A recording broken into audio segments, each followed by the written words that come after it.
자, 반갑습니다. 투자자 여러분. 오늘 같은 경우는 제가 이 실리콘투 관련해서 좀 이야기를 드리려고 합니다.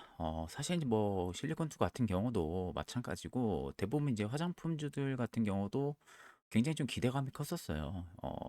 2024년도 때도 실리콘투 같은 경우는 차트를 보시면 아시겠지만 굉장히 급격한 상승들이 좀 들어왔었고요. 그런 다음에 최근 같은 경우도 2025년 3월이었죠. 작년. 그러니까 무려 한 11개월 전이었습니다. 그때부터 이제 주가가 저점을 잡고 나서 자, 신고가를 달성을 했었습니다. 신고가를 달성을 했을 때가 보니까 작년 7월이었어요. 그리고 나서 이제 주가가 일부 소폭 조정이 나왔다가 다시금 최근에 재반등이 좀 들어와주고 있는 모습들이 좀 연출이 되고 있는데 일단 이제 여러분들 좀 아셔야 되는 게 뭐냐면요. 이 화장품주들 같은 경우 특히 이제 뭐 K뷰티, K문화, K컬처 외국에서 굉장히 큰 인기몰이를 하고 있다는 것은 다들 알고 계시죠? 다른 이제 타 국가들에서 워낙 이제 브랜드 인지도가 굉장히 좋습니다. 어떻게 이제 뭐 엔터 쪽 같은 경우는 BTS도 있는 상황이고요. 불핑도 있고요. 일전에 빅뱅도 있었고요. 굉장히 뭐 유명한 아티스트들도 있었고, 그리고 이제 최근에는 캐대언 관련한 부분들이 인기몰이도 있었고요. 화장품 쪽 같은 경우는 뭐 말할 필요도 없고요. 성형외과 시술, 의료기기, 뭐 다양하게 K 쪽에 대한 부분들의 열풍, 한류 문화 이런 부분들이 굉장히 많다 보니까 외국 쪽에서 그냥 한국 제품 하면은 일단 사고 보는 그런 경향들이 좀 심했었죠. 그러다 보니까 사실 이제 여러분들 그 성격을 알아야 되는 게 뭐냐면 실리콘투는요 화장품 쪽에서도 대장 역할을 한다고 보시면 돼요. 그러니까 말 그대로 실리콘투의 추세가 살아나야 화장품 섹터의 추세가 살아난다라고 보시는 게 맞습니다. 얘네들이 왜냐면 대부분의 유통을 다 전담을 하고 있어요. 화장품주들에. 그러다 보니까 얘네를 거쳐서 다 들어간다고 보시면 되겠죠. 자, 그래서 최근에 좀 추세가 다시 좀 살아나고 있는 모습들이 좀 연출이 되고 있길래, 제가 이제 영상을 좀 찍는 부분들은 뭐냐면, 최근에 좀 개인 투자자들이 다시 좀 매수를 하고 있는 모습들이 좀 연출이 되고 있더라고요. 그래서 제가 이제 최근 들어서 다시 이 실리콘투에 지금 개인들이 다시 관심을 좀 가지고 있구나라고 좀 생각을 해서 좀 영상을 오늘은 좀 찍어서 여러분들에게 좀 말씀을 드리려고 하고 있고 사실 차트가 지금은 좀 중요한 부분이라기보다는 반등해 줄 수 있을 만한 요소가 뭐가 있는지를 여러분들이 좀 알고 계시는 게 더 도움이 되지 않을까 싶어요. 그래서 오늘은 좀 펀더멘탈 부분들 그리고 실리콘투가 다시 올라갈 수 있을 만한 요소들이 뭐가 있는지를 좀 말씀을 드리려고 합니다. 일단 뭐 제가 이제 뉴스도 한번 체크를 해봤거든요. 제가 이제 뭐 뉴스를 한번 간단하게 좀 체크를 해봤는데 사실 뭐 어떻게 보면은 실리콘투의 좀 독단적인 뉴스 부분들은 어, 아직 뭐 그렇게 딱히 보이지는 않더라고요. 보시면은 뭐 다이투자증권에서 2주 전에 유럽 중동 쪽에 대한 부분들이 진점보다 사실 이것도 옛날부터 계속 이야기가 나왔던 부분들이거든요. 그래서 뭐 다변화에 대한 수혜를 볼 것이다라는 부분들은 옛날부터 계속 이야기가 나왔던 부분들. 뭐 미국, 유럽 수출 가속화에 따른 최대 수혜. 그러니까 슬슬 지금 제가 보기에는 증권가에서 이제 조금씩 매수 리포트를 내고 있는 것 같습니다. 그래서 이제 개인 투자자분들도 조금씩 관심을 가지는 것 같아요. 그래서 제가 오늘의 주요 체크 포인트를 세 가지로 좀 가지고 왔거든요. 일단은 K뷰티 수출이 114억 달러 시대로 접어들었습니다. 그러면서 시장이 지금 브랜드가 아니라 해외의 상품을 깔아주는 뭘로 됐죠? 글로벌 인프라 프리미엄을 붙이고 있다라는 거죠. 자, 그러면서 지금 구다이 글로벌의 북미 유통사 인수로 인해서 주가가 최근에 한 11% 정도 급락을 하긴 했어요. 근데 이제 2월 4일 날 KB증권이 고객사 이탈 우려를 과도하다라고 증권가 리포트를 내면서요. 목표 주가를 6만 5천 원 상향을 했었어요. 그러면서 이제 작년 25년도 3분기 매출이 2,994억 원, 영업이익이 631억 원, OPM이 한 21% 정도가 이미 확보가 된 상황이었습니다. 그래서 이제 3월에 멕시코 법인의 매출 가시화가 지금 확장 스토리의 숫자로 증명을 할 수 있는 그런 좀 중요한 분기점에 있는 상황이다 보니까 올해가 일단은 주가의 반등이 좀 강하게 들어와 줄 수 있는 그런 시기에 일단 놓여 있다. 라고 좀 볼 수가 있을 것 같아요. 자, 그래서 오늘의 좀 헤드라인의 이슈를요, 제가 이렇게 가지고 왔습니다. 유통 인수가 위협인가? 혹은 기회가 될 수 있는가라고 제가 헤드라인 이슈를 좀 가지고 왔습니다. 사실 뭐 K뷰티 굉장히 인기죠. 뭐 피부 좋아진다, 뭐다. 뭐 일단 뭐 제품 나오면은 사고 봅니다. 외국인들은. 지금 그 정도로 한류 열풍이 굉장히 크게 나와주고 있는 상황이고요. 최근에 이제 그 급락이 나왔던 부분들, 그 부분들에 관련해서는 사실 그 하락 자체가 성장 둔화에 대한 신호인지 아니면 글로벌 유통판이 더 커지는 과정의 단순 노이즈인지 이게 이제 핵심적인 질문이 되지 않을까 싶어요. 제가 여기다가 일단은 적어놨는데 사실 이제 이때 2월 3일 날에 하루의 주가가 마이너스 11% 정도가 실리콘2에서 빠졌어요. 사실 실리콘2가 거의 마이너스 11%가 빠졌다는 것은 일단은 서킷도 걸리면서 빠졌다는 거거든요. 그러다 보니까 이제 시장 불안감을 좀 조성을 했던 겁니다. 전체적으로. 근데 이게 이제 결국 구다이 글로벌 쪽에 대한 부분들의 북미 유통사 인수로 인해 가지고 이 실리콘투가 원래 기존에 가지고 있었던 그 물량이 이탈이 될 수 있을 것이다. 그 우려감으로 주가가 좀 빠졌던 건데 이게 이제 너무 KB증권에서는 과도하다라고 이야기를 했던 부분들이죠. 그래가지고 이제 시장에 보는 프레임 자체는 이제 일로 이동을 한 거죠. 이게 이제 단순히 성장 둔화로 볼 거냐, 아니면 글로벌 확장 과정에 있어서 일시적인 그냥 노이즈 신호로 봐야 되냐라는 부분들. 이 두 가지로 좀 나눠졌는데 저는 사실 후자일 가능성이 높다라고 봅니다. 실리콘2가 성장이 여기서 둔화가 된다? 저는 사실 믿기지가 않거든요. 지금 상황에서는. 왜냐면은 큰 흐름이 너무 명확해요. 특히 화장품 섹터 같은 경우는. 왜냐면 이미 해외에서 브랜드 경쟁이 어때요? 치열해요. 굉장히 치열해졌고요. 그 브랜드들의 현지 리테일에서 안착을 시키고 있는 유통 역량을 누가 가지고 있습니까? 실리콘투가 가지고 있고 그 병목으로 이미 올라와 있는 상태예요. 그러니까 유통 인프라를 이미 실리콘투가 가지고 있는 상황이잖아요. 제가 앞전에도 말씀드렸었죠. 대부분의 화장품 업체들은요, 실리콘투를 거쳐서 유통이 나갑니다. 그러다 보니까 실리콘투가 무너지면은 대체로 화장품주들의 실적도 안 좋다라고 보시면 돼요. 그러니까 화장품 섹터들의 대장은 실리콘투라고 단연 말할 수가 있는 부분들이죠. 근데 실리콘투의 성장 둔화를 신호로 볼 수가 있다? 구다이 글로벌 때문에? 사실 저는 그게 납득이 잘 되지가 않습니다. 솔직한 말로. 그래서 저는 이 유통 인프라를 진 쪽이 결국에는 협상력을 가져가는 구조라고 보시는 게 맞아요. 그럼 이런 환경에서 결국에는 중요한 부분들은 뭐냐면은 이 구다이 글로벌이 북미 유통사를 결국에는 인수를 해가지고 내재화를 시도를 하니까 실질적으로 이제 시장에서는요, 아, 잘못하다가는 실리콘투의 물량이 빠질 수 있겠다. 그 우려가 너무 과도하게 빠진 거예요. 너무 과도하게. 그러니까 이제 제차 2월 4일 날에 KB증권이죠. KB증권에서 고객사 이탈과 미국 내 유통, 경쟁 심화 우려를 과도하다라고 판단을 하면서요. 목표 주가를 그 당시에 얼마의 리포트를 냈냐면 6만 5천 원으로 상향을 했습니다. 그래서 지금 가격을 딱 놓고 보면은 4만 2천 원이거든요. 앞전 고가 라인이 얼마입니까? 5만 6천 원대예요. 근데 지금 KB증권이 2월 4일 날에 6만 5천 원 리포트를 냈으니까 이때죠. 음, 이때입니다. 그 전날 구다이 글로벌 이슈 뜨고 나서 그 다음 날에 리포트가 나왔어요. 그러면은 앞전 고가보다도 더 높은 레벨의 6만 5천 원대의 매수가 아니라 목표가 리포트, 상향 리포트를 냈다라고 볼 수가 있는 거죠. 그러니까 지금 애널리스트들은 리서치 센터에서는 너무 과도하다. 실리콘투고 지금 빠지는 부분들이 이게 사실 성장 둔화로 보기는 어렵다라고 지금은 생각을 하고 있는 부분들인 거죠.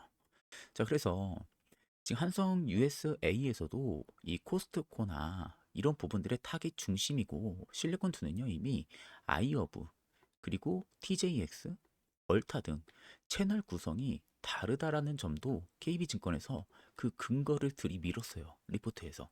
아마 리포트를 보신 분들은 잘 알고 계실 겁니다. 자, 그러다 보니까 이게 단순히 채널 성격이 다르면요. 단순 대체가 어렵다라는 논리로 볼 수가 있는 거죠. 자, 왜냐면 실적을 딱 놓고 보세요, 여러분들. 이미 어때요, 실적이? 체력을 보여주고 있어요, 실리콘투는. 작년 3분기 실적 스냅샷을 놓고 보면요. 이미 숫자로 증명을 시켜주고 있다라는 거죠. 매출도 그렇고요. 영업이익단도 그래요. 왜냐하면 작년 3분기 매출만 딱 놓고 봤을 때 2,994억 원이었고요. 영업이익이 631억 원이었습니다. 영업이익률이 21%가 상승을 한 거죠. 근데 여러분들 유럽항 매출이 얼마가 나왔냐면은 1,091억 원, 1,019억 원 정도가 나왔어요. 이게 여러분들 전년 대비로 놓고 보면요. 138%가 증가한 수치거든요. 그리고 여러분들 거래 국가가 50개국까지 늘었어요, 지금.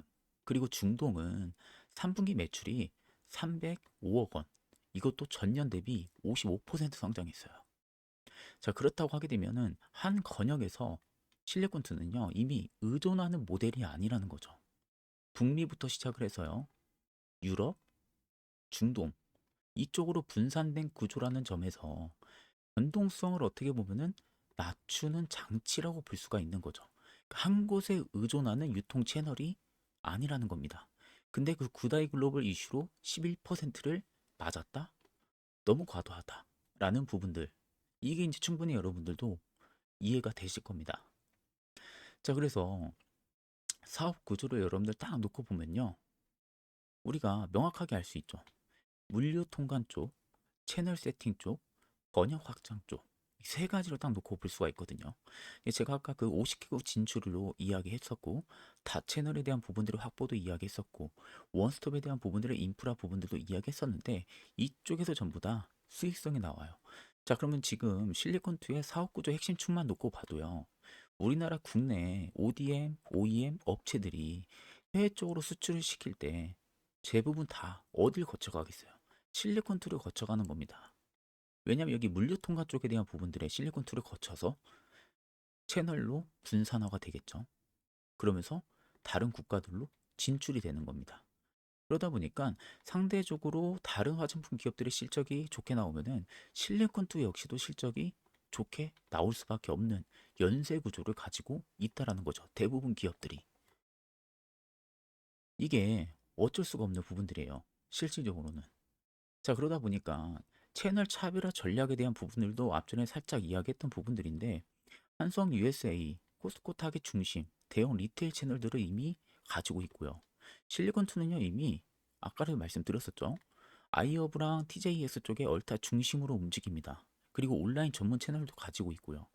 채널 성격 차이로 단순 대체 불가라고 볼 수가 있어요. 즉 채널 차별화 쪽에 대한 부분들의 전략성을 이미 가지고 있고 이미 이쪽에 대한 트래픽도 굉장히 좋아요. 동시 트래픽 자체가. 그러다 보니까 이런 리포트들이 여러분들 나오는 겁니다. 괜히 나오는 게 아니에요. 거기뿐만인가요? 이미 권역별에서도 실적 아까 보셔서 아셨잖아요. 유럽, 중동, 북미 다 성장이 나오고 있습니다. 다. 전부 다. 전부 다 성장이 나오고 있는 상황 속에서 주가를 11% 단순히 그냥 재료 하나에 이렇게 맞을 수가 있다?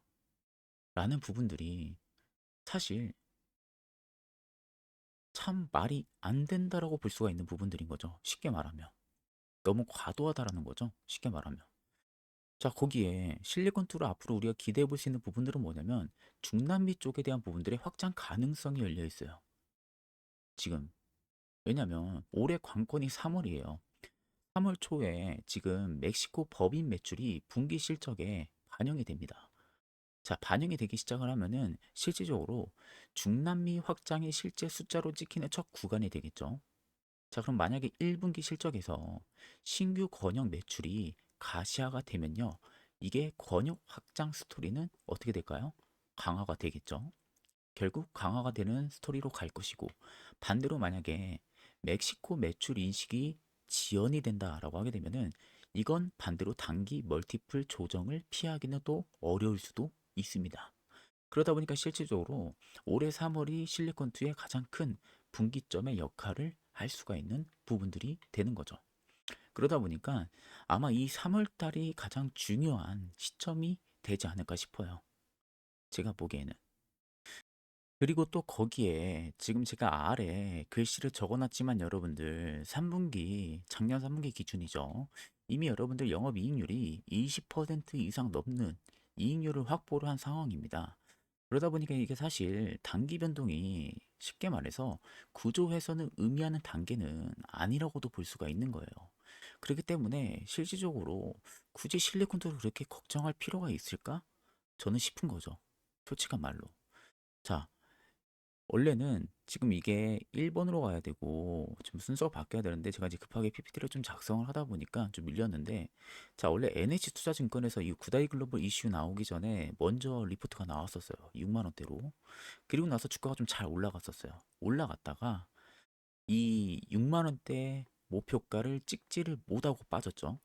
그런 다음에 2월 3일 주다이 이 구다이 글로벌 이슈가 빵 터집니다. 그러면서 주가가 11%를 맞아버려요.